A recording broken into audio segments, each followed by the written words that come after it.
Hey guys, welcome to Tech Granth. Tiny URL or URL shortener is the most common system design interview question that is asked by big tech companies. And the reason being, the functionality of this problem is very simple, but the challenging part is scalability and availability. So if you are thinking that you create a table with two columns, where first column is the long URL, second column is short URL, that is not how it's going to work. In the simplest form, the system design for a tiny URL or URL shortener will look something like this, and we'll learn about it in today's video.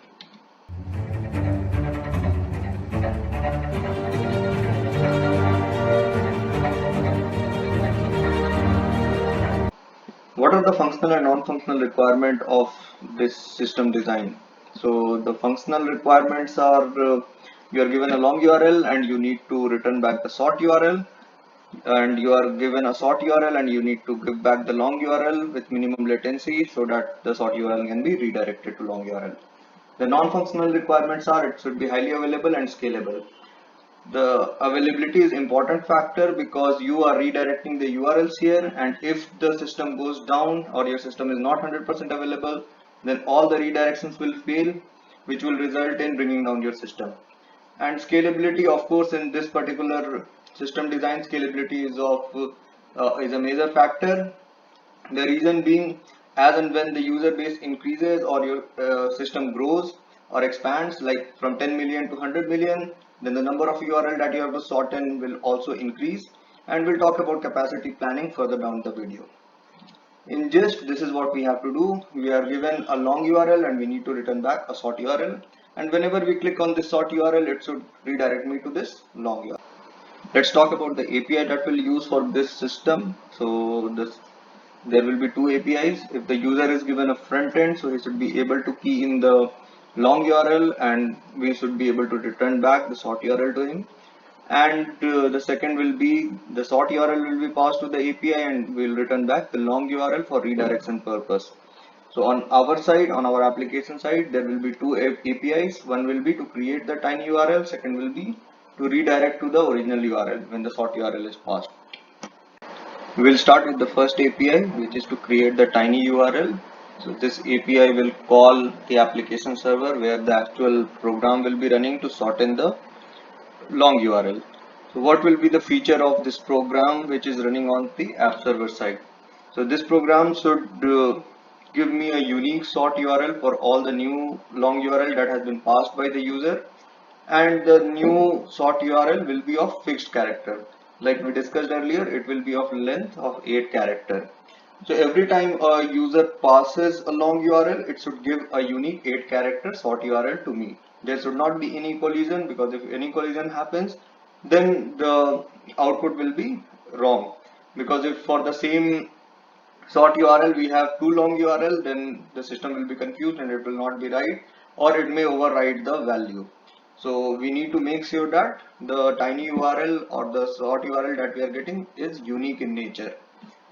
So what are the various methods to generate this short URL? First is we can do like we'll do a random URL. So a user passes a URL to us and we generate a random number of 8 digit and we use it as a short URL. Now the problem with this feature is that the application server may generate same random number 2 times. So if we see this example, we have long URL here and the application server generated same random number for both the URLs that we have. Now since it generated the same random number, the short URLs are duplicate and there is an issue. Next method will be to use MD5 hashing, where we generate a hash value for the long URL that we get and use that as short URL. But the problem with MD5 hashing is it generates a long text value or a long string, and we need to take the part of the string, like 8 character of that string, to get the short URL. So same issue can come in this case also, like what we got in random URL. So suppose for two URL, the random or the hash value generated by MD5 hashing is something like these two, and if we take the first 8 character in these two cases, so again it will be duplicate. So it is also not a bulletproof method of generating a unique short URL. So the best method that is that is used in creating a tiny URL is the benefit of using base62 is you can pass some random number to the base62 encoder and it can generate 8 character string for you, and that character string can be used as your sort URL. So if you see here the encoder, we have 8 we have some number here which will be passed to base62 processor, and this particular program will give me 8 character string, and this string will be used as my shortened URL. Now the thing is how you can generate this number and what is the benefit of using base62. So this can come from a counter which is present in our application server. So the app server that we are using, it can have some counter starting from 1 or from any number that is present here. So this can be very well from 1, and these number can be passed to the base62 processor here. This will be a small piece of program, and we will get different combination of this shortened URL. Now the benefit here is that suppose we have to get 8 character string here. So with base62, each of these position can be filled by 62 different characters. So if you see that way, then we will have 8 to the power of 62 combinations. So these many combinations can be formed using base62 encoder. That way the chance of collision is very minimal, because you can generate like a trillion of short URL using base62, and the requirement for these kind of system design will be limited to like 100 or 200 million kind of thing. If you take example of Twitter, it will have like 300 to 400 million requests. So still with that kind of system or that kind of traffic, we will be able to handle all the requests and there will be no collision using base. The app server is generating all these numbers for us, and this is giving me like a trillion of shortened URL. But what is the challenge with this particular system that we have? So there are major two problems that you can encounter with if you have a counter or an app server setup like this. So one is, what if you run out of the counter number that is there for the app server and you have to reset or recycle the counter. So if that situation happens, then again you will start from the base unit or 1 maybe or 1000, whatever the starting point of your counter was, and then there is a chance that a duplication can happen for the short URL because you have reset your counter or the sequence number. Second problem is, what if you have multiple app server? Now with multiple app server, it can happen that all the app server that you added had a sequence starting from the same position. So in this case, if I take an example, all started from this. Suppose rather than this, all these started from 1, this also started from 1, and maybe this started with 1000, and the other one, this one, it also started from like 5000. So there can be a case like this where two user made a concurrent request, and it went to app server 1 and the second request went to app server 3, and at that point both these are at the same counter point. So the current counter of both these app server are same. So what will happen again in this case, a duplication will happen, and both the app server will generate same sorted URL for you, and when you go to store it in database, then one of these will be overwritten with the other one. Now what is how we can handle this situation, or how we can get rid of this situation? So one way to get rid of this situation is that we manually assign the counter so that it does not overlap with all the app server. So we can assign something like the first app server will have 1 to 100 kind of sequence, the second will be having 101 to 200 and so on. So third and fourth, so they never these never collide with each other. But then a situation can come that your app server 2, it has gone down. Now when app server 2 has gone down, then the request that was going to app server 2 will go to app server 3. And what if you have to add another app server? So you need to keep track of all the counters that you have in your app server. So suppose you have like hundreds of app servers, so you have to go and check what was the starting and end point that was assigned to each of the app server before adding a new app server into that distributed pool. So all these are a headache to this system, and there is a better way, and the final stroke that will give this system a bulletproof logic to get unique sort URL, and that system is called Zookeeper. So if something like this is a code red where we have to handle so many nuances of the application which is not even relevant to our application or our system design.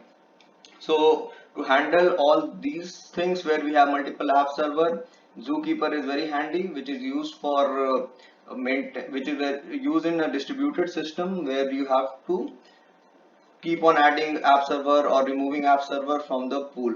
So that is where Zookeeper is very helpful, because what Zookeeper does is it keeps track of all the app server that is present in the distributed system. So each of these app server will connect to Zookeeper, and it will send a heartbeat of signal after like 4 seconds or 2 seconds, something like that. And that way Zookeeper knows that which app server is alive and which app server is down. So Zookeeper has that ability to know which of these app server are up and which are down, and also it will have the ability to add new app server into this pool. So suppose so what can happen here is the Zookeeper itself will keep a register, and it will have some random numbers. So it will have numbers like these, and it can assign one of these slot to the app server. So this assignment of app server 1 will have all these number, app server 2 will have all these number, app server 3 will have all these number. All these assignment will be done by Zookeeper. We will not do this. So this very much removes the headache of adding a new app server or removing app server, or what happens when one app server goes down. All those things we don't have to care about. That will be taken care by Zookeeper. Now suppose what happens if app server 2 here goes down. So if app server 2 goes down, so Zookeeper knows that this app server is down, so it will simply remove this registry from this from its system. It will say that app server 2 is not present. Next time when app server 2 comes up, so what Zookeeper will do is it will create one more entry here. It will say this is app server 2, and it will assign this new set of number to app server 2. So whenever request comes to app server 2, now it will give all these numbers, this sequence of number.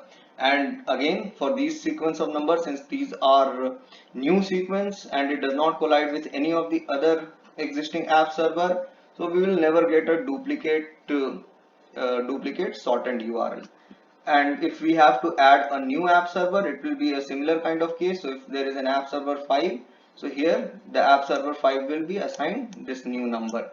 So that way Zookeeper makes sure that each app server gets a unique sequence for its processing, and app server, since it gets a unique sequence, it will always generate a unique 8 character base 62 string for us, and that way we will never get a duplicate URL. So this is how the application part of the logic will work, and this counter generator service is nothing but this Zookeeper service, and it will have its own database here where it will store all these things. Now once we have all these things, the next point that comes to this system is, okay, we have generated the URL, now where to store it.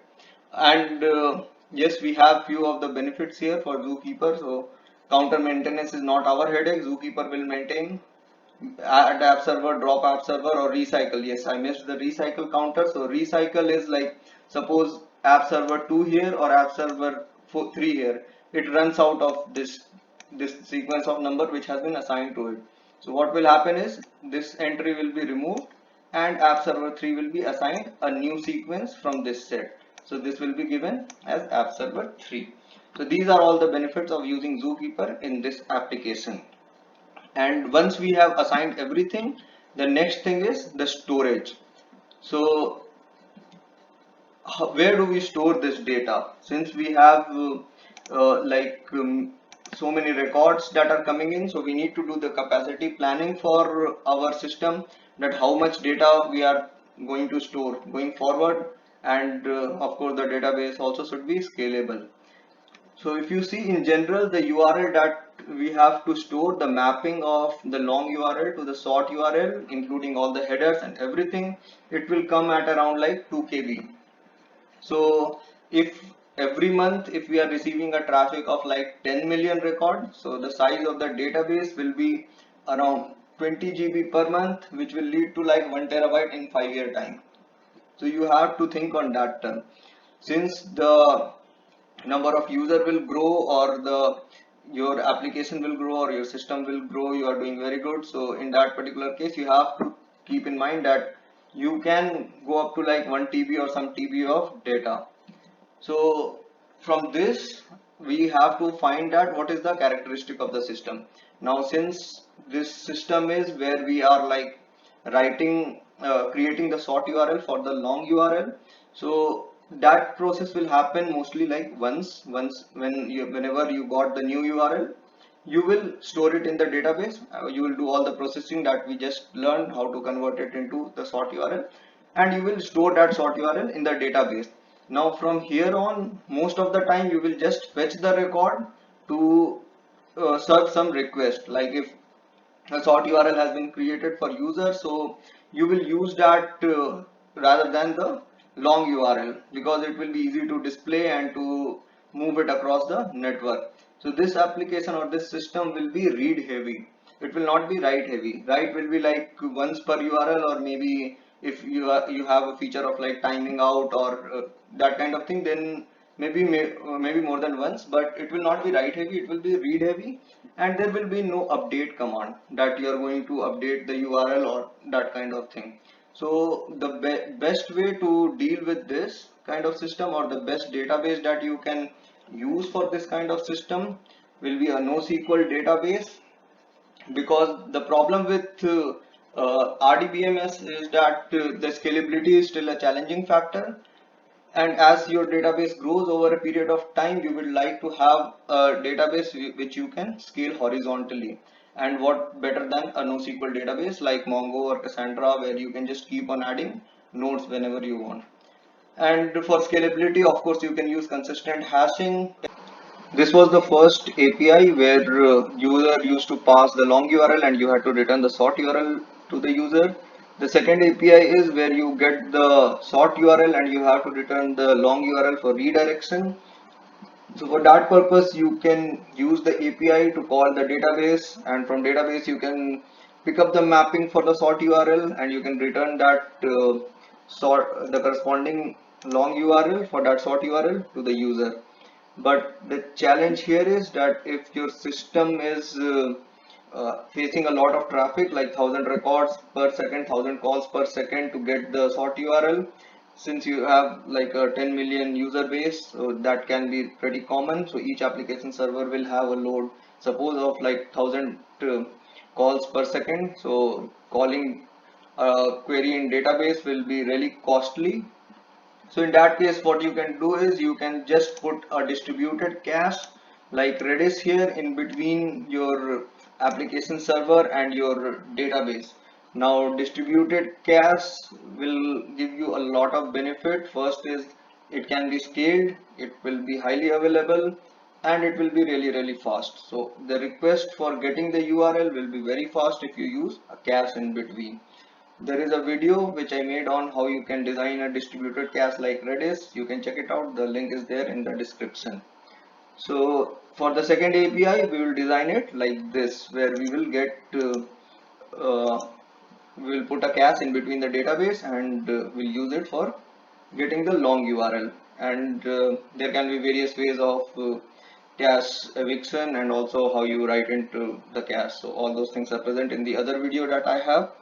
So that is it for writing it or getting the long URL corresponding to the short URL. So overall, if we see, this is the system that will come up for your shortening of URL or getting the tiny URL. So you will have the user which will request for the long URL, or he will request for the short URL, means he will pass the long URL and he expects the short URL back. So you will have multiple app server here. These app server will interact with the counter generator service. So this counter generator service can be like Zookeeper, as I explained before. And once those services are there, then you will go and write the record that you have in the database. So you can write it through cache or write it around cache, that's your choice. And for the redirection also, you can use you can just make the call to one of the app server and it will be returned from the cache. If it is not present in cache, then it will be fetched from the database. One benefit of using the cache here is that it will minimize your latency, because retrieval from cache will be very fast. That is it for the tiny URL system design or the URL shortener. This is the way I designed this application. Do let me know in the comment section how you will design or how you have designed this application, and do like, share and subscribe the video. Thanks for watching. I hope this was informative.